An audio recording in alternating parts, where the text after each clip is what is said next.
to another episode of Real Life Movie Talk. It's your boy Chris. Blockbuster Ben, what's happening, peeps? We are back on this snowy Thursday. Dude, I love the snow. I know, it's a crazy thing. I guess because I spent some of my childhood in South Dakota, but I was up early today. I shoveled at like 6:30, 7 o'clock this morning. Okay. I love the peacefulness when everything is like still and then you're just out there and like kind of with your own thoughts. And I don't know, it's been I get it. Yeah, it's been an emotional week for me, and like I just had some time to myself, like to think and just be out there, and it's the cool air, get the blood flowing, and I don't know, I love it. I love snow. I get it. A lot of people do. Yeah. And I agree. This snow, it's just laid differently. It's like heavier, so it sat on the trees, and if you go by a forest, it's literally like you're looking into a winter wonderland. Yeah, which is really cool. I love it. I didn't even know that it was like coming. I was out like last night when I finished working out and stuff. Coming home, I saw a few flurries and I looked at the forecast. I was like, it don't look like anything, and it didn't say anything crazy was coming. Right. And I woke up this morning and I was like, all right, let's go, baby. Oh, there you go. This is a nice little gift to wake up to. That was good. Yeah. It doesn't bother me. I like snow on a vacation. You know what I mean? I like the ability to drive 3 hours to Deep Creek where I know there's going to be snow, and there's no worries. I don't have to worry about cleaning my car to go to work. I don't have to worry about how muddy everything's going to be when it goes away. Just go up there, enjoy it, then come back to reality. But it's not bad enough to like piss me off or anything. It's just take it or leave it with me. I don't really care. Yeah. What did you get the day off work? No, okay, no. Well, I work from home anyway. Oh, okay. The roads were pretty good when I was up this morning too, and I work from home too, so I don't get snow days anymore. Yeah. But yeah, I don't know. I just love it. Good. Yeah. Good. I just love it. Okay. No guest, as you guys can see this week. We were supposed to have one, and I'm not going to call you out by name, but you know who you are, and you should have been here. Well, yeah. Maybe next time. Yeah, I'm just kidding with you, man. Just kidding with you. So Chris is drinking his Millers, as always, right? And I'm going to polish off a couple Heavy C's that I had in the fridge. Got a Night Swell. I cannot remember if I drank these on the show before. I don't recall that. But it's a good one. It's definitely pretty heavy. Actually, it might have been when John was here. I think we drank these. The Night Swells, yeah. But it's pretty heavy beer, but I really like the taste. Slow sipper. I enjoy it. Night Swell, Heavy C's, get you some. We appreciate them, right? Yes. Thanks, Heavy C's. And you see this big bag? Well, medium-sized bag. Good size bag. Yeah, good size bag of Doritos. 3D Doritos are back, if you don't know. Early episode, Chris brought us back some from Mexico because they didn't have them here. Yep. Stepping all over my import game. And then I want to say it was almost immediately after we did the episode, I tagged you and someone on Facebook saying that they were coming back. Yes. Well, they're a big fan of the show. If they see how big our audience is and that we're advocating for the Mexican version of 3D Doritos, they know that they're missing a big market here. Correct. So, boom. They brought back the American version with 2 flavors, one of which is this chili cheese nacho, and the other one is a spicy ranch, which I love. I only have one of yours, but it was very good. And it's interesting that they're not regular Dorito flavors. I thought that too. Like original. Yeah. The ones I brought back from Mexico were nacho cheese. Yeah. So, yeah, I'm excited to dive in. So you haven't had this flavor yet? I have not had this flavor yet. Okay. I like this one, but I do like the spicy ranch better. And if you're wondering why we don't have EC Pops on our counter or bar today, nothing crazy. I don't think they were open today because of the weather. I called a couple times, no answer on the phone, so I just like, you know what, I'm not going to risk driving up there for them to be closed. So no popcorn, but it worked out because we wanted to do the 3D Doritos again. We're going to tag Frito-Lay and Dorito. Let's see if we can get a sponsor, right? They love us. So we talk all the time. Yeah. So yeah, go ahead, Chris. I'm excited to hear what you think about this. Okay. Just such a good crunch. I like them better than regular Doritos. And if you're calorie conscious, okay, 27 of these is a serving. 27. That's only 130 calories, people. Boom. I mean, that's a good, like, if you eat them 1, 2 at a time, that's a good amount. You can savor it and enjoy it. You know? Yeah, they're good. They're real good. It reminds me of, I don't even know how to say, like, the nacho cheese, which obviously it is. I'm not getting much of the chili, but it's a little spicy. Yeah, I love it. This is really good. So, I do prefer the other one. Yeah. The Spicy Ranch. Spicy Ranch. Which is like a play. It's a play on the Cool Ranch, obviously. Like, the Cool Ranch is a regular. Spice it up for the 3D. You know, they're doing big things over there at Frito-Lay. That went over my head. I didn't even recognize that. Nice. Good call. Good. Oh, man. I didn't even know that. Yeah, okay. So, we can, got a couple things we're going to touch on before we jump into our reviews. As I said earlier, it has been kind of an emotional and, like long week for me. And I've been rewatching The Office, and I tell you, man, you want to talk about an emotional ride. Like, that show, that's part of it, because that show is, I think, undisputed, the greatest comedy on TV that has existed. If so, like your brother would do. Yeah. If you could push in, like, specific arguments, like specific types of comedy, I could see other shows, but I agree, overall, the total package, sitcom-wise, best show. Nothing gets me like that show does. I mean, back when Friends ended, I was super into that. So I had a, like, you know, I've watched Friends again since it finished, and some of it holds up, some of it does not. Okay, yeah, some of it does not. Seinfeld still holds up. I was never a Seinfeld guy. Yeah. You know, and it's okay. Like, it's good. I grew up watching it. It was my dad's show, so you know, but this one, for whatever reason, like, Sunny is that's the one that makes me... That's what I was saying. If you argued, you said comedy. If you were going to say what makes you laugh the most, I would say Sunny. Yeah. Just, goddamn. But I'm on season 7 right now. It's been a while since I've gone back through it. And we're at the point where, like, the last 4 episodes that Steve Carell is in are some of the best episodes of TV I've ever seen. I mean, it really just, like...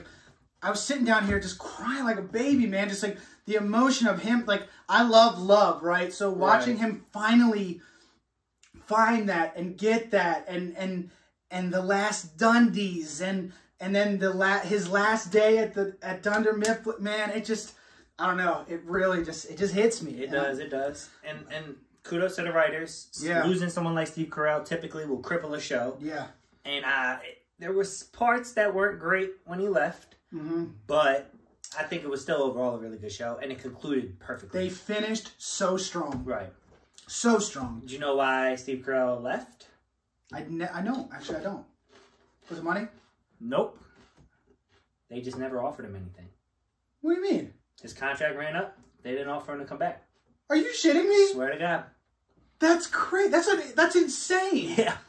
Yeah, so somebody asked him, they said, we know you run for 7 seasons. What are you going to do after your 7th season? He said, you know, I haven't really thought about it. I'm not sure if they're ever going to bring me back.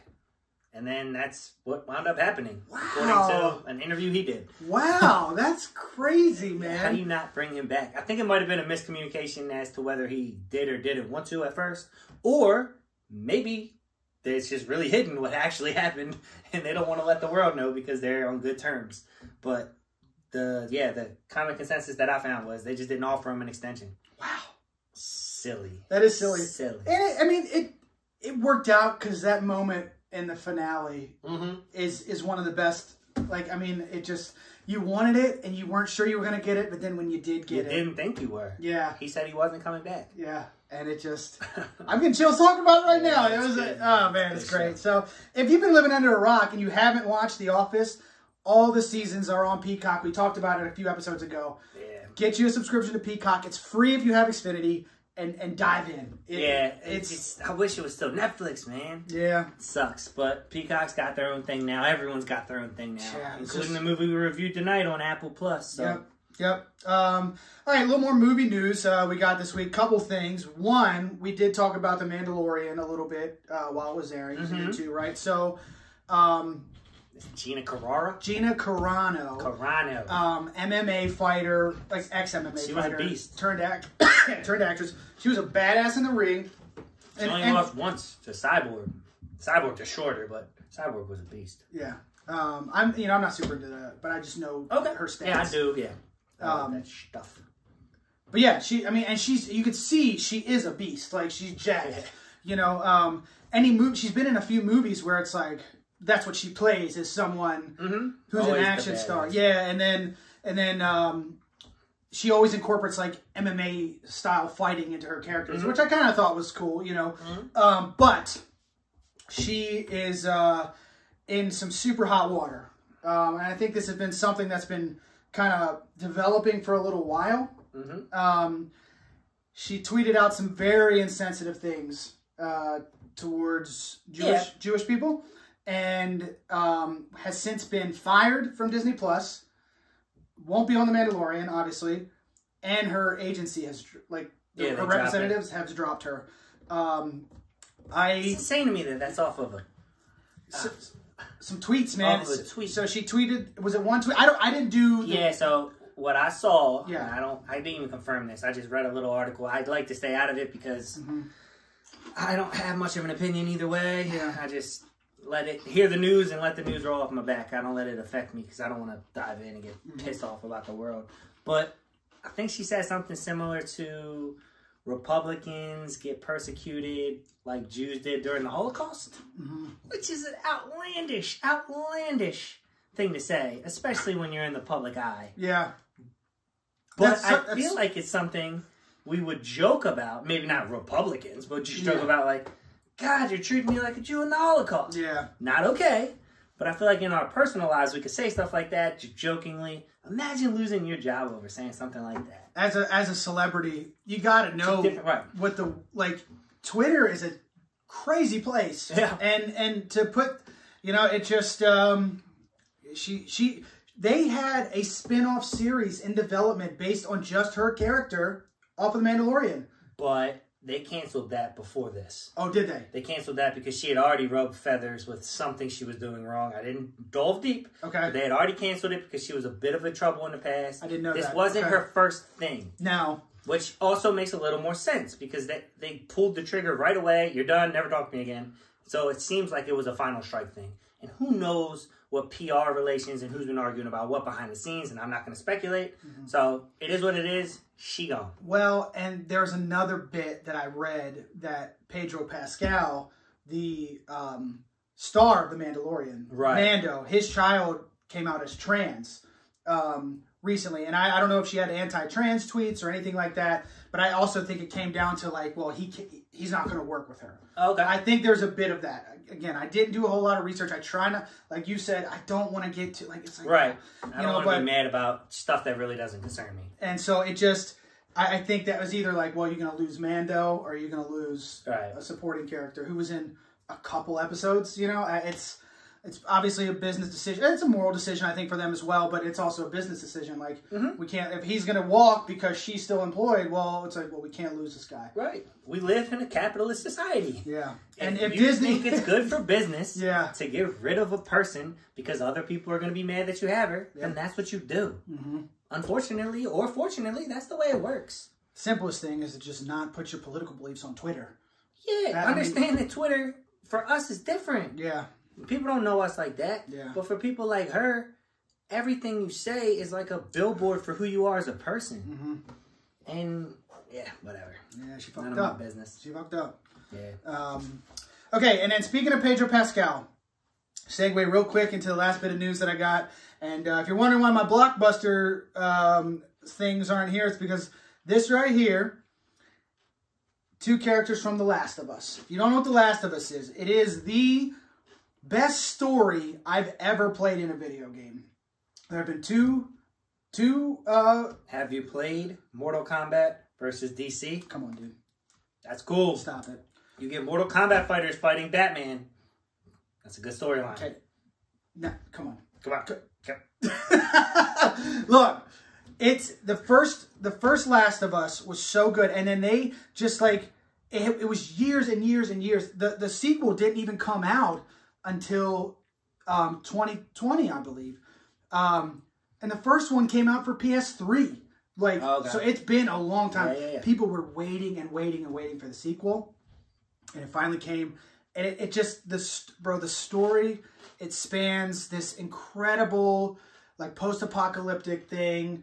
And it's about Joel has to transport Ellie from one side of the country to the other. She's got, it's just, I can't even, I don't want to spoil, like, anything about the game. It's like, but he doesn't know her, gets kind of thrown in this situation, and needs to get her across the country. And it's wild, man. During, like, a not zombie, but, like, it's a it's a plague, and, like, it's in the air. It's with spores. It's like a whole COVID. It's wild, man. So a little while ago, don't remember how long ago, they announced that HBO Max was doing a Last of Us TV series, created and written by the guy that created Chernobyl, the series. Did you watch that? Oh, great show. Which is that was great. One of the best shows of all time. HBO kills it, man. They really do. Yeah. So they got him, and then they got the writer for the Last of Us games. He wrote some of the Uncharted stuff. I was going to say, Uncharted is one of my favorite storylines. Same studio, Naughty Dog. Yeah. So they got those guys. They're creating and writing. They're, like, show running. But they cast this week Pedro Pascal as Joel. Okay, so the main guy. Mando is going to be honest, I don't like him. Okay. It's not a decision, like, I have to see it. Like, I don't know how I feel about it just yet.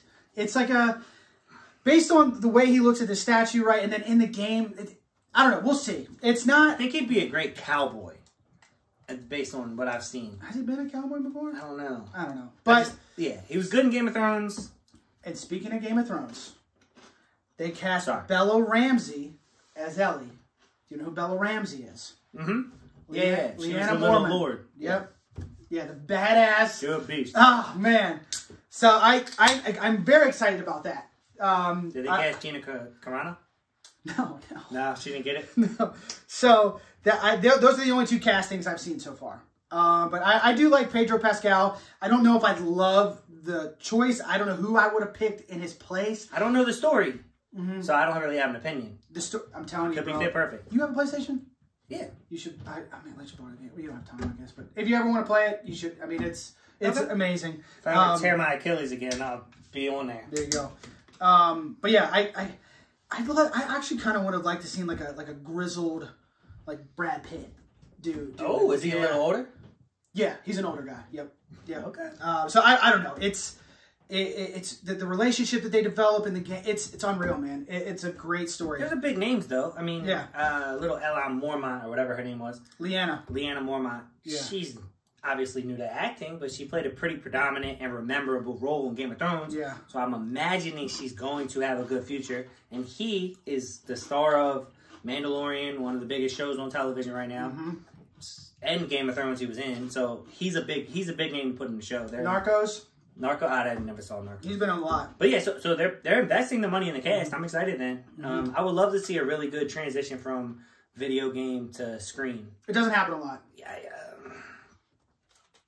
I don't know. Mario Brothers, that was a good one. I'm trying to think of one that I actually enjoyed. I don't really know. There are not many. Assassin's Creed was... He just missed the mark. I haven't seen that. Warcraft, terrible. Yeah. I mean, are there any good ones? I'd have to sit and think. Battleship, does that count? I liked Hitman. The first Hitman with Timothy Oliphant. I like that. Was that Mark Wahlberg? No, that's Max Payne. Okay. Yep. That was still a no for me. But you don't like Hitman? Did you see Hitman? I don't think so. It's all right. Okay. I never played Hitman though. So as far as video game movies go, you know, that's a whole nother scale. I feel like there's a big one we're missing. If there's a big one we're missing, let us know in the comments. Please. Because I thought there was. Whatever. Who cares? Let's move on. We'll figure it out. WandaVision. Oh, episode 5. Episode 5. All right, and I'm excited to talk about this episode. That's exciting for me that you're excited. Because it's changed my opinion on the other 4. Okay. 3. 4 was good. Yeah. The other 3 now, I'm like, okay, I'm in. I'm vested. I'm waiting for tomorrow's episode to come out. I can't wait. It actually drops at midnight. I might stay up and watch it. Why not? Yeah, so episode 5 of WandaVision, titled On a Very Special Episode, which it was. Same director, Matt Shackman. I think he's just going to ride the wave. I think he's doing them all. A couple different writers, Peter Cameron, Mackenzie Dorr. And the plot, WandaVision, Jesus Christ. Wanda addresses Vision's worries when he grows suspicious of the neighbor's strange behavior. And that's a very vague description of what's going on. Yes, it is. Which is what they've done for every plot description, because you don't want to know going in unless you're watching this. Yes. In this case, we hope you've already seen it and you appreciate our input. Yep. We are going to spoil it. Correct. What did you said you loved it? What exactly? What were some of your? I really love the depth. Right. So it's early in the season. She's obviously in there controlling people's minds, and they go into depth. We're like midway now. How many seasons? I think there's only 9, 8 or 9 tops. So we're at least 50%. So, but we're very early in figuring out what's happening. Yes. So this is the second episode where they're starting to reveal it a little bit, but in this one in particular, they show Vision go to someone, grab their head, and he comes out of the trance and is like, "Help me, help me, help me," because she's under some sort of trance that it says Wanda did. And I think Wanda did do it. I think she's responsible. It also showed kind of what's going on, and then Sword's attempt to come back at him. I said on 2 episodes ago or last episode that I really want to see Captain Marvel show up and fight her, and they kind of hinted at that a little bit on this episode. Did they? Yeah. Well, they were like, well, slightly. They said, well, the only person that can handle Thanos is her. He said, well, I think Captain Marvel did a thing. And the girl's like, yeah, let's not talk about her. Yeah. Just skip over it. Okay. So, I've really enjoyed it. I like the set. They went back to, we got to see a little more sitcom, right? Yep. So we're up into the 80s now. Yep. We got Full House mixed with Family Ties. Okay. So it's both. Like the set. Was it? The set was Full House. Oh. But the intro song with the portrait and everything else, 100% Family Ties. So that I think they gave us a little bit of both. I've never watched Family Ties, so I don't know. But that set was for sure Full House. Yeah, well, the stairs and all, that was... I never saw Family Ties either, but I saw a person make the comparison. That's why I knew. Yeah, it was both. Cool. They hit us with both. So, that was 80s. Dude, if we could get one in the 90s... Oh, I think we will. I hope 100%. so. I think it's going to go all the way to, honestly, you say The Friends, but I wouldn't venture to say The Office. Then maybe even Big Bang by the end of it. Okay. So, the only thing is, they're sticking with family themed, right? Friends really wasn't that. Your friends could be your family. They can, and I'm 100%, I want that, but I don't know if that would be the one that they pick for the 90s, and I don't know what they would pick, but I don't know if it's going to be that, and maybe that's me just downplaying it, so then if it's not that, it would be Seinfeld, right? That's the two big 90s ones, I think. That's also not family. That's less family themed, I think, than Friends. Well, that's what tell you about decades, right? You start with all family, then the good shit's nothing to do with family anymore. I mean, that could be part of it too. That they're slowly getting away from traditional family and moving more into modern, and I don't know. That's one way I guess. Could you see Vision at work and then make it an Office episode? That would be awesome. Vision pushes the Dundee off the table? Yeah, I mean, that would be awesome. I would I would love that. I mean, you already know how I feel about The Office. That would be great. I don't know, man. I think I want it to be Friends, but I don't think it's going to be. Now, I thought, so I want to talk about the acting for a second. I'm really enjoying Paul Bettany as Vision. Okay. He's a beast. He's so good, right? I mean, he's charming, but he's playing this aloof, kind of what's going on, and he starts to get these little clues that everything isn't what it seems. Right. And watching him try to figure it out in his head, he's just great, man. He's so good as an actor. And I'm really enjoying that right now. Obviously, Elizabeth Olsen is great. I love her as Wanda. She's a beast. But, I mean, she's the main character. Well, they're both the main characters. But I wanted to point out Paul Bettany for a minute. Because I just thought he was really great in this episode. Especially the opening scene, right? Opening scene, second scene. I don't know. But when the neighbor comes in, Agnes, when she comes in. And there's this weird moment, right, where she fumbles a line, right? Did she fumble the line? No, Wanda did. Wanda fumbles a line.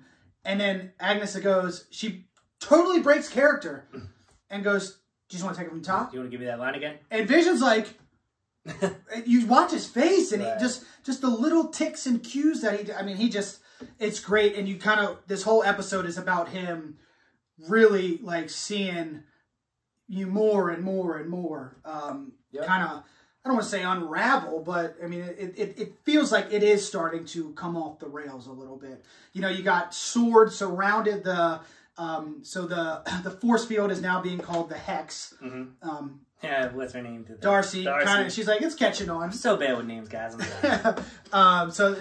So they're, you know, they got, so everything is starting to just kind of, like they want to get her out of there, and it's just, you know, the perfect life that Wanda wants for them is not shaping up like she wants it to. It's moving at a rapid pace as well. I don't know. They've got these 2 twin infants.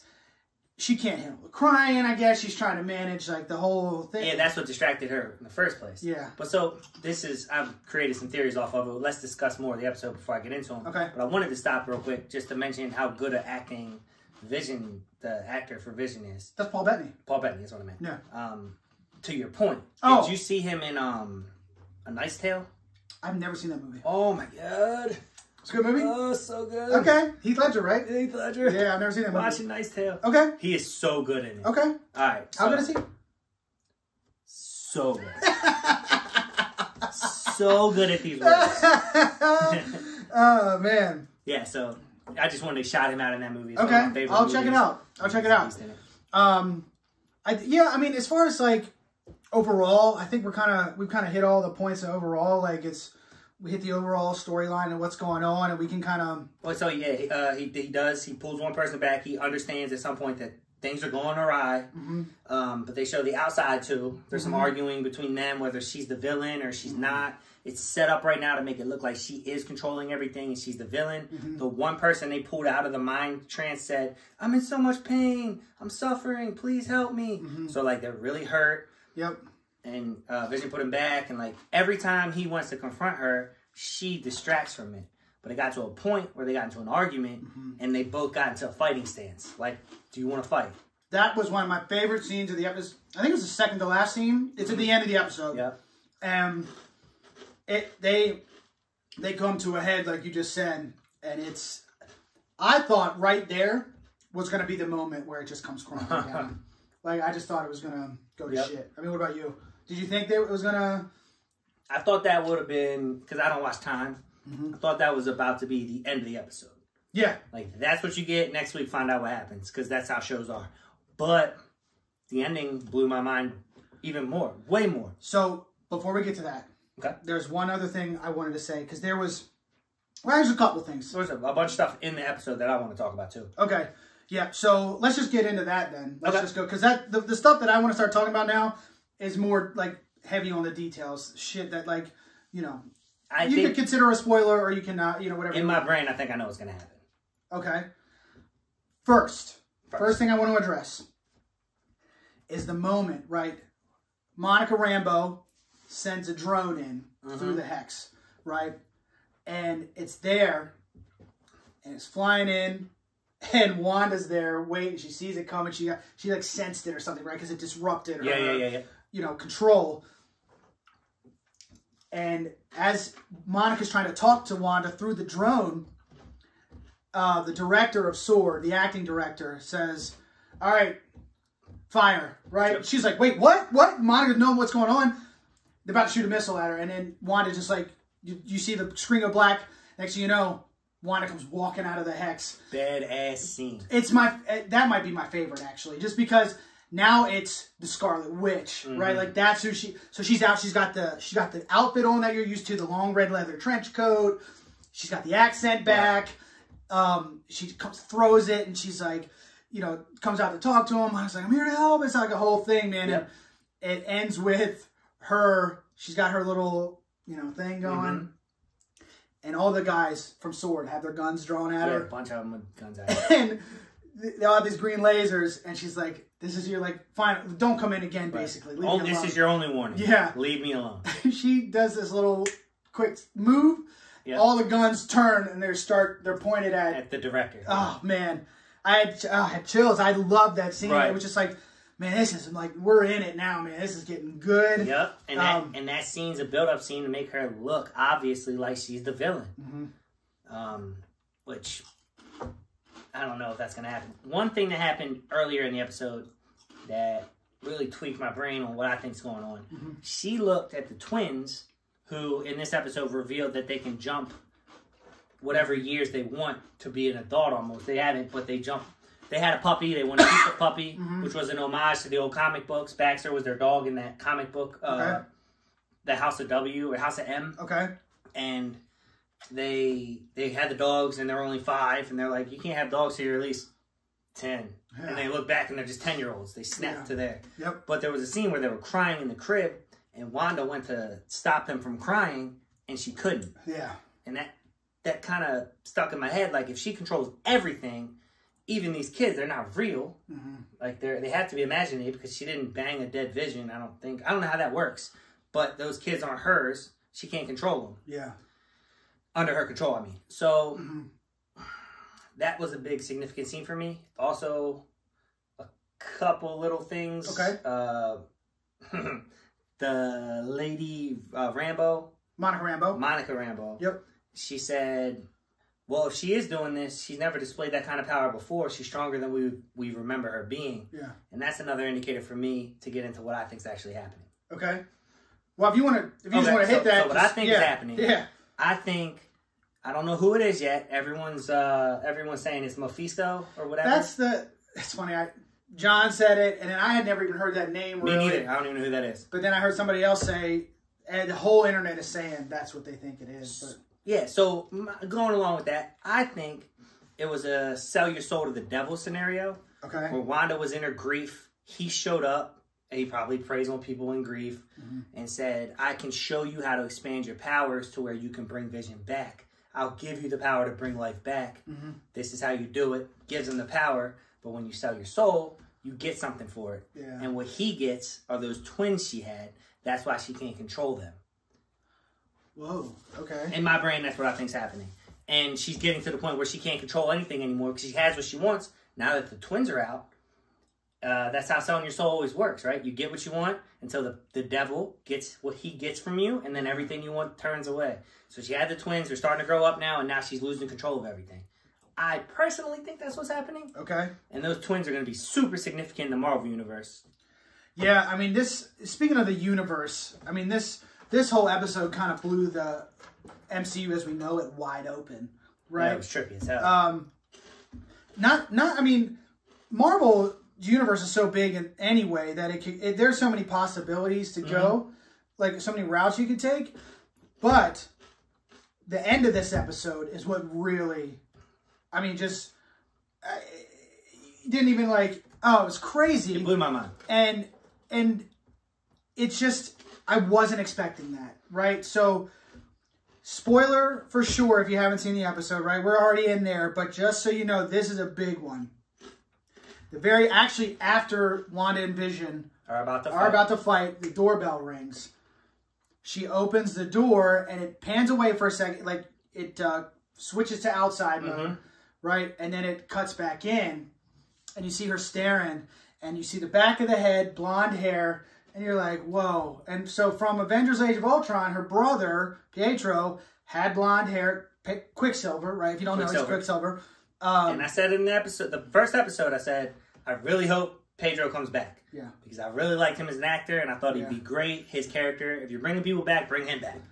And they duped me. So, then you got 50%. Yeah, I'll take half. So it pans around, and it is Quicksilver, but it's the Quicksilver from the X-Men universe. From, like, Days of Future Past. The shit that Marvel Universe just bought. Yeah. So now it's like... Magneto's son. Yes. So they just blew the doors off everything, man. And I don't know a whole lot about the multiverse that keeps getting talked about. But this is apparently it. Yep. Where now everything can be... there was even a theory I saw that she's creating the multiverse, right? Or is it like, did she just pluck him from the X-Men? Or like, what did she do? Mephisto is in control of the multiverse. Yeah, I don't know. Yeah, but that is just like, the doors are wide open, man. Because she did say she didn't, when she was about to fight Vision, she said she didn't control the doorbell ringing. She said, I can't control that. And if she could, I would imagine she brought her actual brother back. So it's Quicksilver. He's outside of what her control is. So someone else is pulling strings. They just haven't shown it yet. So you don't think that actually could be... Because you remember Monica Rambeau when she figures out that when you send something in, it comes back out like in the altered... Like her clothes, remember she shot at her clothes turned bulletproof. She's like, what if we send something in that's already... Whatever. Do you think it could have been? Think they sent? Oh well, only just because you just said that. That's a good question. Like, what if they are the ones that sent him in? I don't know. But then Darcy said she recast Pietro. She recast him? Yeah, so that's probably not it. Insane. Yeah. I really can't wait to see the next episode. The stuff that's happening, it really is insane. Yeah, and it just makes me so much more excited for the second half of this season, and then going into Falcon and Winter Soldier, which starts 2 weeks after this WandaVision ends. I'm excited about that as well. Yeah. And maybe we'll do a thing on those as well. Yeah, I would hope so. Done. Yeah. You know what? We're in charge here. Last thing, there was a good point that was made that I actually just heard it right before you got here. I was kind of watching like people talking about it or whatever. And actually 2 points. One is that every commercial that has aired in each episode, like the in movie, right?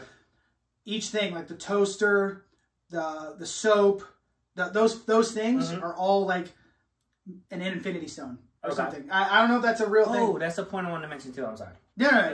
So I didn't look. I literally just heard it, so I don't know. But I was like, oh, that's kind of interesting. I could I could see that. But then if they have one each episode, there's 9 episodes, maybe not. I don't know. We'll see. They could, depends on where it goes. Gotcha. But I thought that was kind of an interesting theory. And then the other thing I thought was weird was that like when they pan back, right? When the director of Sword's all high and mighty and he's like, Wanda's the villain and blah, blah, blah, blah, blah. Yeah. But they've got Vision. You find out that Vision did not want his body used for anything, right? His whole will, he was like, don't use, and he didn't want it, Wanda didn't want it, like nobody wanted it. You find out, like you see a security cam footage of Wanda going in and stealing his body, but Vision was in pieces. It looked like they were experimenting on him, and so that's a good point. And I was like, oh yeah, like that's an interesting way to look at it. Like what could... It's weird that a supposed immortal being has a will. Weird, very true. But like, what could you? He's AI, right? Like he's also AI. So what are you? Just ask Tony Stark to create you another one. Well, we can't. Ah, shit! Bring him back, Wanda. Damn it. Yeah. Rest in peace, Iron Man. Yeah. So I don't know. I just thought like it was just funny to me that like, oh no, I'm sorry. It was Vision's will, and then it's a violation of the Sokovia Accords, which were drafted after Age of Ultron. Oh, right? yeah. But that was the whole thing, the Civil War and everything. Ooh, you think, what is it? Hydra's back? I don't know if Hydra's back, but maybe like a development, like Hydra's dead, but maybe something else. Cut off one head, 2 more spring up in his place. Sword, I think it would be kind of a cop-out if they made Sword the evil organization again after S.H.I.E.L.D. was already the evil, so maybe, but... You brought up a point, though. You sparked something real quick for me. Yeah. What if Falcon and the Winter Soldier are starting off investigating what this company's doing with Vision? Yeah. That could be like the first transition episode. Yeah. The possibilities are endless. You said there was one more thing you wanted to... So, yeah, real quick. The theory about the soldier soul to the devil thing that I just said, I've never read that anywhere. So, if it becomes true, maybe other people have seen it, said it. I'm sure they have. But I swear to you, that's my own brainchild. But it was cool because they mentioned in this episode, and I thought it was an awesome scene, that, Captain Marvel and Wanda both get their power from Infinity Stones. But so does Vision. I mean, Vision was the stone. So all 3 of them are interesting, and I think the power dynamic of who's stronger between Wanda and Vision will be a good fight. They both get their power from the same stone. Yeah. So I just wanted to bring that up. It popped in my head while you were talking. And I was like, eh. Yeah, it's just really good. And right now, really it's gotten good. You know, I mean, it's to the point where it was like, after the first two, I was like, okay, like we've talked. Like I didn't like the third. Yeah, but now it's like I can't wait for the next episode. It's and done. I love that they're doing it week to week, man. It really like builds anticipation. Builds anticipation, creates conversation week to week. For us, it's for everyone. Yeah, I bet you could go on YouTube and find 1 million breakdowns of WandaVision episode to episode. You know, so you know if you're watching ours, thank you. But it just creates conversation, and it's smart on their part too, on Disney, to like, I don't know what other networks, aside from like live TV, obviously, but as far as streamers, do any of the other streamers do week to week? I don't think they... HBO does. They do, right, with the Undoing? Okay. All of them, yeah. But Netflix, they just drop them all at once, right? Or is I don't know. They might be going back to that. I don't know. A lot of them might be going back to that actually now, because I'm thinking about Amazon, and I think they were... Was Amazon? I don't know. It doesn't matter. But point is, I just love that they're doing it week to week. Yep. Season in a Day was awesome when it came out, like the whole season. But it's just... people are watching again, so I think it's going back to the week to week 2 thing. I hope so. Because you have episodes, you can build anticipation, and you can get revenue earlier. Yep. You get your revenue for the episodes you shot sooner. Yep. So you have more time to plan for sequels and stuff. Yep. All right. We jump into this movie? Yeah, let's jump into the movie. Palmer. Alrighty. Palmer. Brand new movie. Within the last couple weeks. Came out on Apple TV Plus. It's rated R. Hour and 51 minutes. Directed by a guy named Fisher Stevens. Have you heard that name? No. I know Fisher Price. Okay, cool. Fisher Stevens, I'm just long shot in here. He didn't direct Peanut Butter Falcon, did he? He did not. Okay. He did not. Which is funny you say that, as I have a point about that. But he directed a documentary, big documentary, won the Academy Award for Best Documentary Feature called The Cove. Never seen it, but it's about something to do with whales off the coast, somewhere in Asia, I think, and kind of like being mistreated or like... Anyway, I haven't seen it. Asians whaling. But he also played a character in Sunny, Lyle Corman. Lyle Corman. Do you remember who that is? He's the guy that wrote the negative review of Patty's Pub. Oh, yeah. So that's him. He directed this movie. Awesome. Which I just thought was a funny nugget. That is a funny because we talk about Sonny all the time. That it's like this, you see the guy, him and Sonny, and he's like, this guy? It just, that's a great episode, man. That like, is funny. Sonny, or Charlie with the hair, I really don't like this guy. Then he kidnapped the wrong person. The neighbor, they get the wrong cat. It's a whole, oh, God, man. Good times. Great times. Okay, so yeah, that's it. On them. The plot, basically it's about an ex-con named Palmer, played by Justin Timberlake, who comes home after being in prison for 12 years, and he starts to develop a relationship or friendship with this boy in his neighborhood who comes from a troubled home. The boy played by, his name's Sam, played by Ryder Allen. It was his first movie. Good for him. Yeah, first movie. And a couple of the other supporting characters, Maggie, played by Alisha Wainwright, who I really liked. That's Sam's teacher. Yep, and Justin Timberlake's love interest in the movie. And then Sam's mother, Shelley, played by Juno Temple. Juno did a great job. Great job. She's also in this movie called Killer Joe. Have you ever seen it with Matthew McConaughey? It's a wild movie. Like a serial killer, I'm sorry, not a serial killer. A guy hires Matthew McConaughey is a contract killer, and he gets it's been so long since I've seen it. You gotta watch it. It's wild. It is a wild movie. Right. But it's like way under the radar. I think it was rated NC-17 when it came out. It's not. That used to be legit for us middle schoolers. Yes, it was not mainstream. Well, it came out in like 2012-ish, somewhere around there. So we were old enough, obviously. But it's just like it's a weird. It wasn't mainstream. Right. So it was not for big screen theaters, I think. Okay. But anyway, I would say check it out. It's not for everybody, but like movie guys like us, like we like to talk about stuff like this. It's definitely one that would like you'd watch it and be like, what the hell? Yeah. So anyway, yeah, I thought the acting across the board, we just want to jump right into this, sure, was solid. Absolutely. Absolutely. JT, I'm going to call him JT, right? I feel like that's your man. That's my guy. That's your guy. Yeah. He's been my guy, bro, because he's so funny. Everything he's done on SNL, all the shit he does with Andy Samberg, like The Lonely Island, It's Okay If It's in a Three-Way, one of the funniest songs I've ever heard. The Bring It On Down to Biggin-Bill. Have you ever seen that? No. Oh my god, dude! I love your enthusiasm. I'm gonna try. I'll try to drop the clip in when I edit this up. Vegetarian nation, we got the cure for chronic constipation. Fiber, it's a dope ingredient, a thing you want to make your bowels expedient. Brown rice, baby, unmilled, brown rice, baby, unmilled, and bring it on down to Veganville.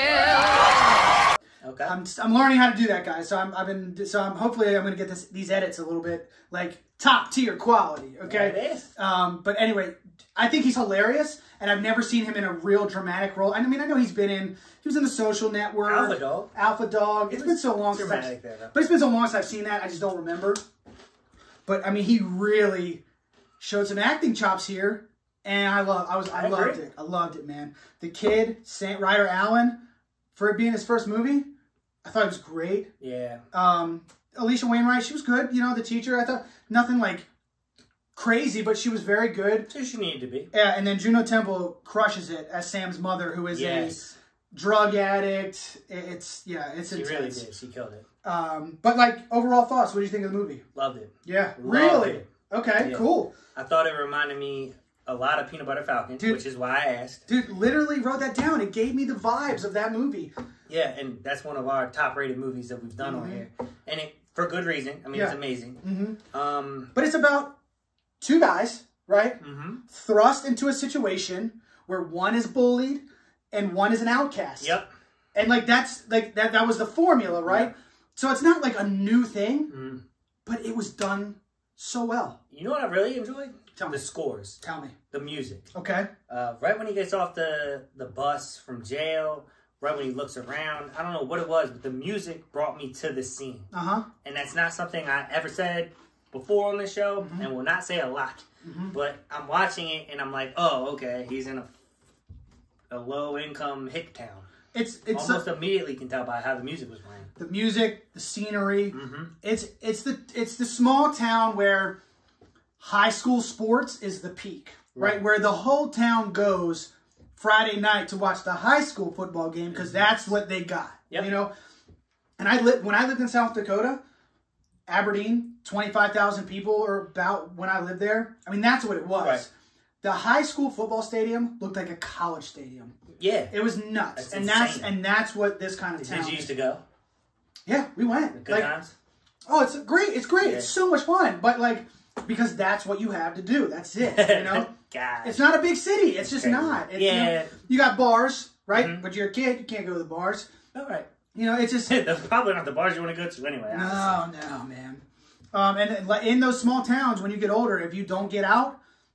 That's life. That's life. You work at the mill. And the drugs. The drugs are rampant in small towns. Get into the casino and fight the Rock later. That's how that works. Yeah.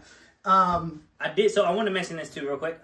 Justin Timberlake, as far as his acting goes, and this is a big nod to the director, he's a very pretty face, right? Like, he's... You like Justin Timberlake's face? Yes. Okay. I mean, not me particularly, but the world does. He's like a heartthrob. And he's a handsome guy. To put a heartthrob into to the role he's playing, would typically deter a lot from the story. You think so? Oh, yeah. But he was the high school quarterback. He was the star. And this did it, is what I was going to say. Okay. So, typically, like if you put a real pretty guy into this serious role, I think it pulls away a little bit. Okay. Because even though he went through his hardships, you have a hard time feeling bad for him because of just who he is. It's weird, I know, but pay enough attention.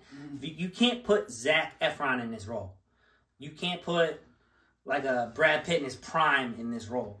You have to do it well, and the director did a good job of disguising all of that. He was a big name, so it's a good job to bring him into the role, and I think he did a great job. Okay. But sometimes people are just too pretty for roles. Okay.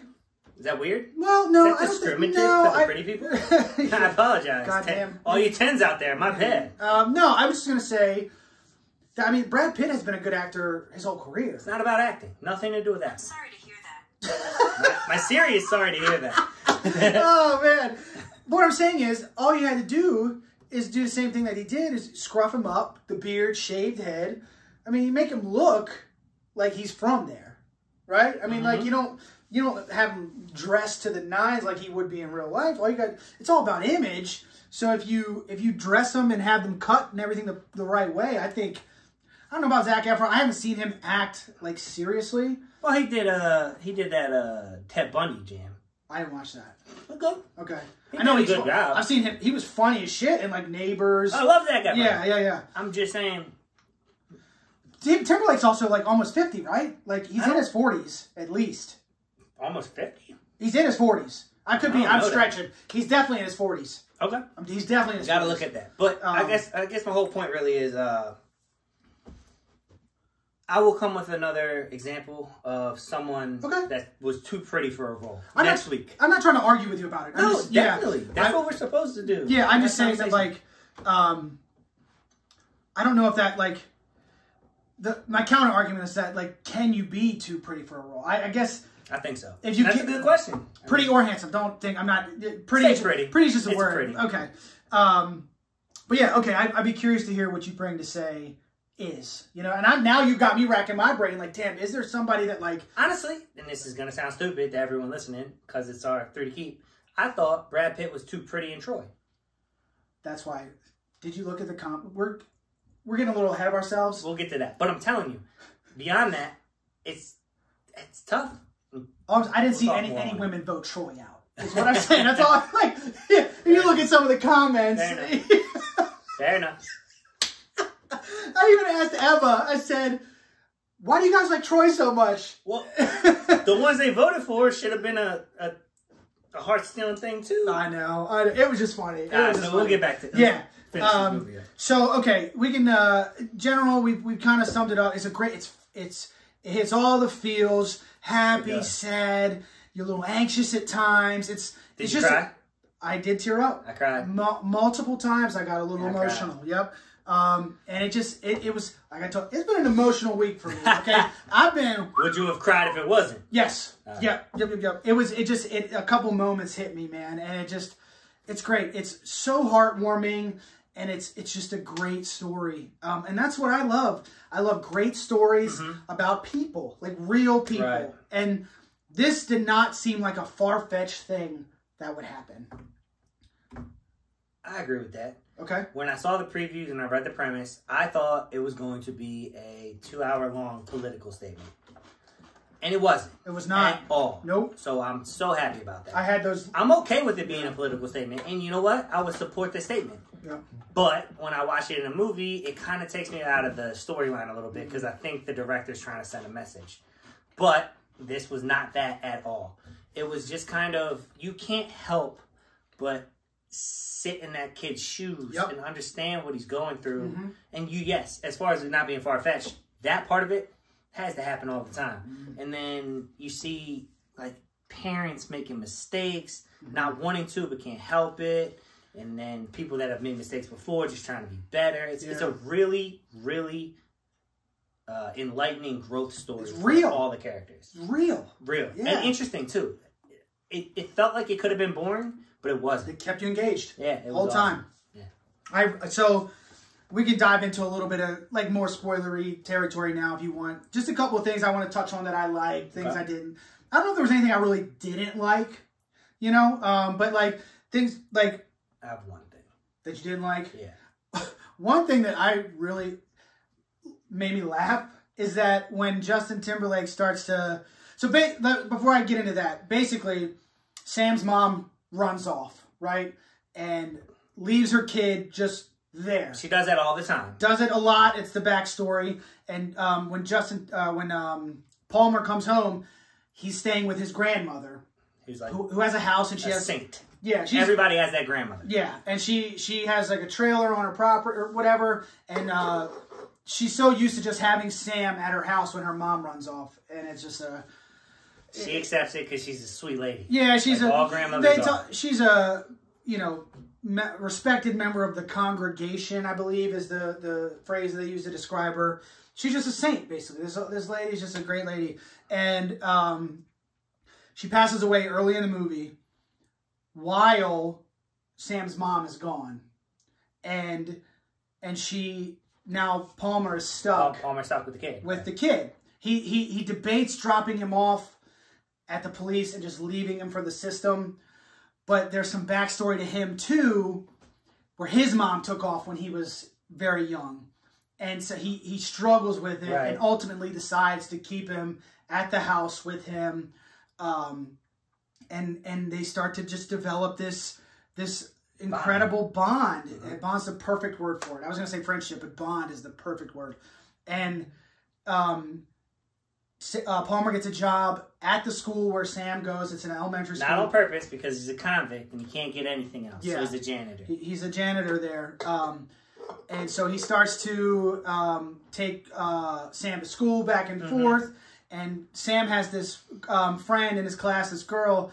And the part that I was getting at is that he comes out of school and he's like, the girl's mom is like, Can Sam come over for a play date? And Justin Timberlake gives this look. And, why are you asking me? And she has to explain to him what a play date is. Right. And I laughed out loud at that. I thought that was kind of just a cute moment that was like, yeah, this guy, I guess he wouldn't know what a play date is. Right. And it really was kind of funny to me. So that was one of the moments where I like chuckled. It was lighthearted and it was good. I like that. The scene that got me, and it was in the previews, but it still hit harder while I was watching the movie. The kid's obviously getting picked on, and Justin doesn't know what to do. It transitions to him understanding a little better. But when he first starts, he just wants to help the kid. He doesn't know what to do. The kid's different, so he's getting picked on. He tries to help. The kid's watching some princess show, and it's all girls, obviously. And, did we mention that the kid, he's not a little different. He's obviously either trans or a homosexual. Not obviously, but it just seems that that's the narrative. The little boy is into things that girls are into. That doesn't mean he's a homosexual or trans. I didn't mean that. But he's into things that little girls are into. He likes princesses. He likes playing with girls. Right, he likes playing with little dolls. He likes dancing and cheering. And he is drawn to girls. That's who he plays with. All the boys in his school pick on him. Because of it. Because he's different. So he's different. And that's one of the points that Justin Timberlake makes to him. So he comes in the room and he's watching his princess show. And Justin, just trying to be a good person, doesn't understand yet. Yep. And it's so relatable to everyone in the world. There's so many differences. Figure it out, we'll get along. But he walks in and he's like, hey, don't you know that show's for girls? And he's like, I'm going to write in. I'm going to be one of the princesses. And he's like, look around. Don't you see that there aren't any other girls? No boys. I mean, I'm sorry. Don't you see that they're all girls? There's no other boys on the show? What does that tell you? And he looks back and goes, that I can be the first? Yeah. And that shit hit me, and I was like, oh. That was a great moment. Oh, this kid. Because you see, this kid. You see Palmer react to it, too, and he's like, oh, why didn't I just think of that? Right. So you see him grow. It was so good. You see Palmer grow throughout the entire movie. Yeah. Kudos to the director, man. From the very beginning, he's looking at Sam like he's like this little weirdo, and but you can't help the innocence of a child, and it's just like, oh man, it starts off with him going, you're wrong for being different. Yeah. Just be like everyone else. And then it ends with him going, everyone else is wrong if they don't accept you. Exactly. And that's kind of a really good story. I love it, man. And I got, so the other thing, you get the sense that Palmer is a good guy. Even though he went to jail, he comes home, the way he carried himself at the beginning of the movie, I got the feeling that either he was set up or he took the rap for somebody or something. Right.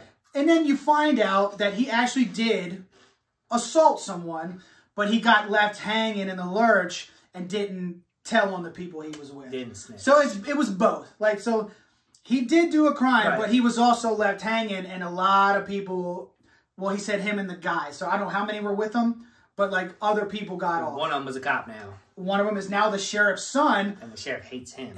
Who put Palmer in jail. Yeah. And so it just, he's a good guy.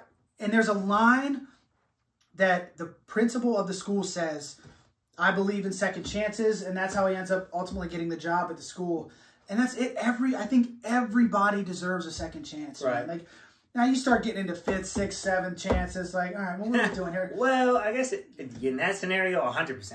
But I guess it depends on what the chance is. Yeah. Right? If it's saying something that's stupid, you deserve 6 chances, maybe. Yeah. But if it's murdering assaulting someone or someone, molesting somebody, you don't. Molesting on my end's like, all right. No, okay, fair point. Fair point. It depends to me what it is, but I'm just saying, like the guy's trying. Yes, as long as you're making the effort to be better, which he did the whole movie. Now, not to say he slips up, but some things happen. Sam continues to get picked on, and Palmer reacts the same way I would react. Like, there's a grown man in this movie, a grown man who picks on Sam, holds him down, and puts makeup all over his face. And it's a friend of his. And he's a friend of Paul. Well, friend. You know, like the guy he knew from the town. Yeah. It just... He reacts by going and beating the shit out of him, which I loved. I loved that moment. Absolutely. It reminded me of the moment in Peanut Butter Falcon when Shia punched the kids off the dock. Yeah, that was one of my favorite moments. For calling... For making fun of... they pushed him in the water. Yeah. Oh, yeah. So yeah, it just there's so many of those moments in there, and then you get to the end, and towards the end you find out that Palmer's grandmother left the house to the church, so he doesn't have a place anymore. So he's trying to scramble and trying to find a place to go, while all the time like he's dealing with this kid, and then his mother shows back up finally. Child Protective Services gets called. It's like it becomes this insane thing in the last 30 minutes of the movie. And it really is just like a roller coaster ride. And it just, man, it really is, yeah. If Palmer wants custody, his mother's not trying to give it up. It just becomes this, oh man. And that's one of the moments where like Palmer goes to court to try to save this kid from going into foster care. Right. And I was just like so emotional at that part, man. Like he's pleading with the judge to let the kid stay with him, and she won't do it. I thought that could have been more powerful. What could they have done differently? Just the dialogue. Okay. Because he put his effort forth, and that's good. But it was kind of like a short to the point, which is okay. I teared up. Yeah. But yeah, there was a real opportunity for power there. I didn't dislike that part though. The part that I didn't dislike, it just I was watching it, and in the movie I went, come on. But the whole thing was everyone's going to judge you because he's sitting down with him, and his stepfather was being rude to him about being like flamboyant or whatever it's called for playing with dolls. Yeah. And he's like, yeah, people are going to treat you different when you're different than other people. Plus, you just don't listen to anybody with a mullet. Oh, man. And in my head, like, yeah, some comic relief. Yeah. But you just said that because he's different. Yeah. You used your example as an example while you were trying to explain a life lesson to a kid. Like, you're going to be treated different because you're different. Don't listen to him because he has a mullet. And that's different. Have you been discriminated against? Oh, no. I don't have to. Did you have a mullet? I don't have to experience it to sympathize. I don't like the mullet hair. I like that part. I just thought it was a little hypocritical to be like, yeah, you're going to get that when you're different. Also, don't listen to him because he's different. I thought he was just trying to... It was just a little comic relief, and I accepted it, and it was fine. Yeah. Didn't change my opinion of the movie at all. Okay. But it was one part that I was like, eh. Yeah. The thing that got me the most... I know I said I got emotional a few times, but the one that really hit me was at the very end when Palmer gets back to the school, right? Mm-hmm. And there's a moment early on where he first gets the job, and he asks for the head janitor. Mm-hmm. He's like, do I get a set of keys? And he's like, well, let's see how you do, right? And then the movie progresses, and there's a scene at a bar where Palmer's there with his old high school buddies. The guy that put the makeup on Sam is also, he's getting blasted. It kind of presses up against the janitor, and you get these weird vibes that he doesn't like him. You know, like it seemed a little racial almost. Like he just was kind of like the janitor is black, the guy's white, and he's just. Oh, I didn't actually get that. He's just picking on him. I felt like, and he was just one, he was hammered, but two, it had that weird tension that like. It was weird tension for sure. I thought it was because the son showed him attention and then didn't show his dad any attention. Like that was the coach of the football team. No, but so his son ran out. Yeah, but like I'm saying, why would he just then all of a sudden just start picking on? I just thought he was pissed off because the son addressed him, talked to him, and then left without talking to his dad. He's like, "Oh, Dad's drunk. Let's get the hell out of here." He was saying that to his friends, not to. I know, but you heard it. I just assumed. Oh, okay. I didn't think racial tension. Maybe I missed it though. That's where I was like, he's picking on. He's just because he's a black dude. He's racist, and that's how I took it. Okay. But Palmer intervenes, but then like when Palmer goes back to work, like the following day or whatever. I love that scene. That line was awesome. The janitor, he says something. So I can't remember the guy's name in the movie, but he's being real cold to Palmer. And Palmer leaves and then comes back. He's like, "Hey man, he was a dick in high school too, right?" And what does the janitor say back to him? He says, "I'll make it a point not to hang out with dicks." Yeah, and it's and he throws it back on Palmer. Yeah, like why are you hanging out with that guy? Yeah, yes. Exactly. That was such a good line. That's great. It was very powerful. But then at the end, when it all has played out, right?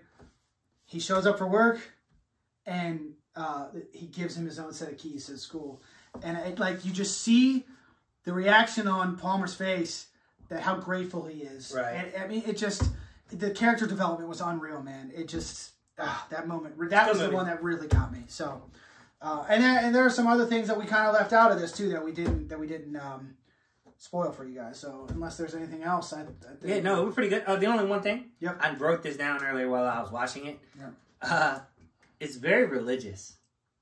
And Small town Southern, It's man. so funny how in movies these days, the poor or Southern versions of these towns are always so religious. I think they are. They probably are. I bet that's an accurate depiction. I'm just saying you don't ever see that in movies where the whole community's wealthy or the whole community's like got their shit together. It's just the people that need help that are going to church. It's a weird little. It's small town Louisiana, man. Hey, you got high school football and church. Yeah. Good luck. Okay, so do you want to score it? You ready? I am actually not ready. Okay. Fuck. So I was gonna say I preferred Peanut Butter Falcon. 100%. But I don't remember what I scored Peanut Butter Falcon. Your high eights. 8-8. Yeah, I was gonna be high eights in this too. 8-6. Okay. All right. I will watch it more than once, but it's not the type of movie I can watch multiple times. Yeah. I mean, anytime is on. Yeah, exactly. I was in the high 7s coming into this, but after we've sat here and talked about it more and more, I'm like, you know what? I would definitely watch this movie again. Like, I really, really liked it. Peanut Butter Falcon is still my, like, that's... Yeah. But this, I'm not as high as you, I don't think. 8-2. Okay. I had 8-2. Okay. 8-2 is my score. Yep, I'm going to go ahead and write that down. Best movie of 2021 so far. So far, right? Throw that out there. Yep, okay. All right, so we got a topic to get into. The score is a score. 3 to keep. Let's get it. 3 to keep. This one's going to piss me off. You haven't made your pick yet. Oh, yeah, I don't pick till here. Okay. Did you make yours? I hinted at what I was going to pick. Okay, my pick will never change, and I thought this in my head. I'm not going to look if it's very... I'm going to look, but if it's very close... It's pretty close right now. And I decide to go with one just so my other doesn't lose, I will not do that. I will not compromise my integrity. Okay. My pick is my pick. So I can see it, but... We did 300, Braveheart, Gladiator, and Troy. Okay? It's gone. So, this is a tight... It was a tight race, okay? For 2. Gladiator did not get 1 vote, which is good. If anybody said Gladiator, I'd have been like, are you kidding right now? I'd question judgment 100%. You say that, but I think 300 is a better movie than Gladiator. Oh my. Okay. Obviously, the people don't agree with me, which is okay. All right. But okay. My favorite of the 4 is Braveheart. I absolutely love Braveheart. Now, Gladiator is like tight second, right? I just love Braveheart. Okay, I think maybe because I've seen it more recently than Gladiator. It's been a long time since I watched Gladiator, but I don't. Mel Gibson in that movie, the big speech that he gives, man, it just pumps me up every time. Now, granted, Gladiator has that too. You know, are you not in it? The whole thing that we've talked about over and over. Gladiator's in how many top 5s that we've had on this show? It's an incredible... Absolutely. Gladiator to me is an untouchable. You can't even, like, if you considered it, nah. Right. Braveheart to me is also untouchable. If 5 people picked Braveheart, I questioned all of them. I was like, are you kidding me? Okay. Watch Braveheart again. What is wrong with you? Okay. Okay? The 2 front runners. Did you see the one that I shared? I got 1 vote on there, I think.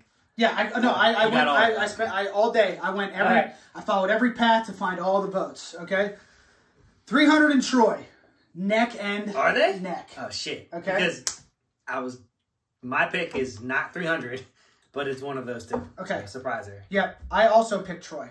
Okay, so I'm Troy. Yeah, and it was gonna be Braveheart when it started. When this thing started, it was Braveheart. Wow. And then I sat and I looked and I thought, and I was like, you know, I didn't really like Troy that much.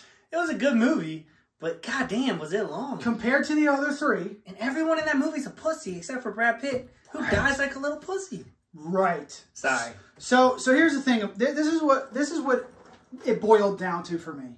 Okay? Again, you just heard me praise Gladiator and Braveheart, right? Love them. So you got those 2 epics.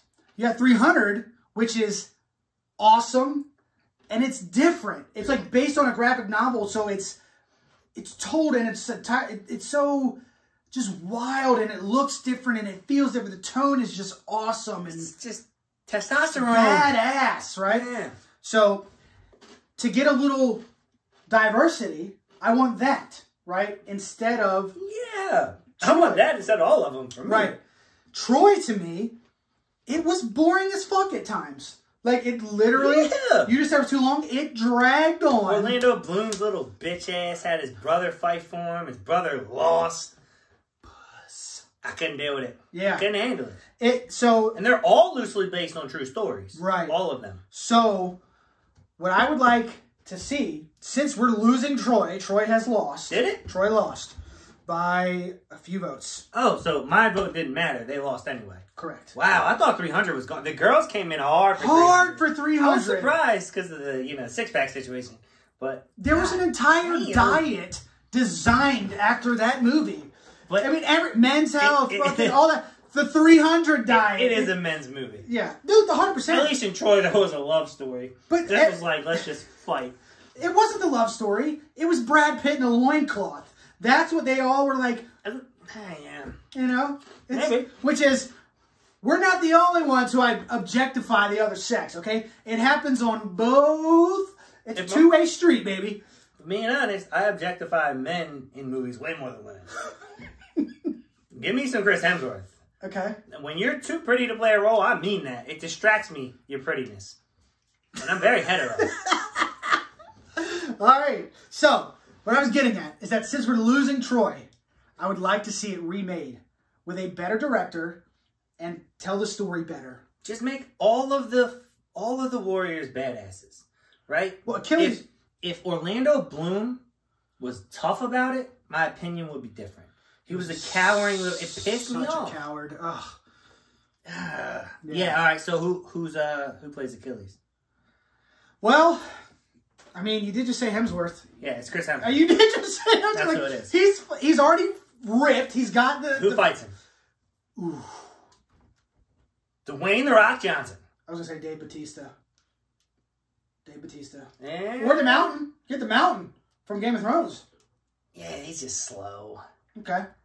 I don't like the Mountain. I'm sorry. I'm an Eddie Hall fan. I'm saying he's a big ass guy. I know. He's a big ass guy. Eddie Hall and him have a real beef in their powerlifting. That's the guy you guys know, right? We don't know him, no. Oh, okay. He's way too famous. He did shout out John's bitch ass shoulders. I thought he talked about okay. But John, no, we don't know him. That's still one of the funniest things with the accent, telling John he had bitch ass shoulders. He's the most famous powerlifter in the world. Okay. He's huge. But either way, it doesn't matter. Rock would be good, but I don't know. Like, he's not a good actor. I'd rather have Dave Bautista, I think. Do you know Drax? Dave Bautista plays Drax? Yeah, of course. Love Drax. Yeah. Just, I don't know. Who could fight Chris Hemsworth in a movie? Thanos. That's one thing, too. The Thanos. There you go. This is this. Perfect. Yeah. it doesn't have to be a big muscle head, but back in the 90s, sheer body mass alone. Sheer body mass. Like, you don't have action stars like that anymore, except for Chris Hemsworth and The Rock. And Dave Bautista. Yeah. I mean, they're out there. It's, you know, it wasn't like the 90s. Bruce Willis and, you know, Steven Seagal and Mel Gibson. Like, it doesn't feel like it's, I think it's way more this, I'm trying to put this, I sound like I'm like stalling, but like the scope is bigger, right? There's so many, the selection, there's so many more to pick from, you know, whereas I think back in the day, maybe there wasn't. You had the guys and then that was it. You know? Right. They were all just huge. And now you got these, I mean, look at, they're not, but like look at John Wick and Keanu Reeves. He's not a traditional action star, but those movies are insane. And he has become an action star because of John Wick. Right. So, like, it's different. Robert Downey Jr. is a superhero. Right, but he's not a typical... Right. So, it's just... I kind of fumbled my thoughts there, but, like, you understand what I'm saying. It's like, the variety is out there now. It's not where it's like, you had 5 to 10 guys to pick from to seal the deal in selling your action movie. Whereas now, possibilities are endless. The options are just... Well, they are, but that's why Chris Hemsworth is so obviously the choice, because we came to him right away. Do you have a girl? Is there a girl that could be Hela of Troy? But the most beautiful thing that's ever existed. Yeah, I don't know, man. I'd say maybe try to find a no name, like somebody that's not this. Like an Instagram model? No, fuck no. It'd be very telling though, because it's just like she did nothing but lived off her look. She did nothing but lived off her looks. And then they grabbed her. And then because of that, she started a whole war. Not to knock Instagram models, but that's kind of what you guys do. Okay. I mean, I would like to see again, I don't know the history. I don't know if that's actually the way it went down, you know? Oh, there's a lot of liberties taken in all these movies. Yeah. But, oh, man, I don't know. I think a no-name is the way to go. Maybe find somebody... You definitely got to audition to make sure you can act, right? You want that. You don't want to just pluck someone because they're pretty. You want to make sure they can act. But I want to find a Hector, though. I need a Hector. The dude that fights Chris Hemsworth. I got to find that person. Yeah, we can, yeah. I want to watch Troy again, just because I haven't seen it in so long. But it did drag, right? I mean, it does. And then they made a director's cut that was even longer. Like, what? That's what they're doing. I hear you, but that's what they're doing with the DC Justice League movie. And people are pumped about it. I'm very pumped. You're not? No, the first one sucked. I don't want to watch 6 hours of the same shit. Dude, it looks like they're... I'm going to watch it. I'm going to watch it. They're completely changing the movie. It's going to be... Did you see... They're bringing Jared Leto back. Did you see the picture? Are they refilming? I think so. I thought it was just what he wanted to make. And they were like, oh, we can't put all that out. Bro, I'm telling you, I saw pictures. I saw pictures of Jared Leto with the long hair like he has in The Little Things. Like... These black and white photos where he looks insane. I hope so, because damn it, did he not do a good job. That week, we should do the original, and we should do the recut. All right. And we just score them both. 0s and 0s. Nah, I'm just joking. It was okay. Bro. Damn. No. It was, We'll do it on the week. Look, I'm loving these 3 to keeps, man. I've been having so much fun with these. For sure. I got a good suggestion for the next one. I'll talk to you about it offline. I don't want to spoil it if we're not going to do it. I still want to do 300 verse straight up Gladiator. This does not reflect who wins that argument. I'll just put a poll up. You want me to put a poll up? I'll put a poll up in our story. I need to know. Because I feel like the people that appreciate 300 like I did are going to vote on that. Okay. I think. I don't know. Who fucking knows? Nobody knows. Yeah. Till it's over. This is rum. And also message us who you'd like to see fight Chris Hemsworth in a movie. That would be good. Like 2 all-stars. If there were 2 all-stars, because... It was Eric Bana. He was an up-and-comer, but he was essentially a nobody. Had he done Hulk at that point? I don't know. I don't remember the years. But I don't like him as an actor. I'm sorry. Eric Bana is his actual name. It is his name. Eric Bana played Eric Banner. That's pretty cool. Bruce Banner, dude. Bruce Banner. Same person. Different first names. Next week, WandaVision, episode 6. I'm excited. And a special request review of Malcolm and Marie. Brand new movie. Just hit Netflix. I want to say this past Friday. I have not seen it. I'm excited to check it out. John David Washington and Zendaya. Oh, I like Zendaya. Zendaya's great. And let's see how John, you said in Tenet, you didn't see him as like a heartthrob. Well, this is a love story, it seems like. That's my take on the movie. Like, oh, Tenet, that's Denzel Washington's son? John David Washington, same actor. Okay, I'm sorry. I'm so bad with names. Yeah. Okay. So yeah, let's stay tuned for that. I bet Zendaya kills it and he messes it up. You think so?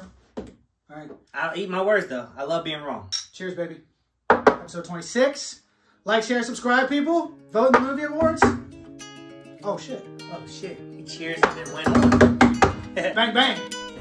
Real talk for real movies, yeah, we'll listen. Real life for real hype, you feel different. Underrated, appreciated, or barely made it. You let us know at Law Bay, yeah, you really hate it. And Christmas, like in the past, he thought it going better. And like Jess, it didn't show up, and we don't let up. It's real talk, no theoretical, though it ain't invisible, man. It's so dependable, damn. You can't see him if it's dark or bright. Ask Chris with his Miller Lite. Or Blockbuster, it's so good, right? Candyman or Tony Dodd or Holy God. I mean the devil all the time, or release the lie. Apocalypto, go against the grain like your boy Adam, who drink Jack like Jungle Ann and Nick Mullins. Educators, tell us what you know about him. Is it bad or good like Peanut Butter Falcon? Special guests like Danny D and Dave Arnold. Let us look to the future, event horizon. In real life, the movie will never stop. Till it does, we drop, and there's no getting up. Until then, subscribe and they let you know the tops. Only way to know for sure is to watch. So shut up and drink your pops, your soda and corn pops, and listen to the real life movie talk. Movie talk. I'm isolated like the lady in black, and I seek revenge for these movies that whack.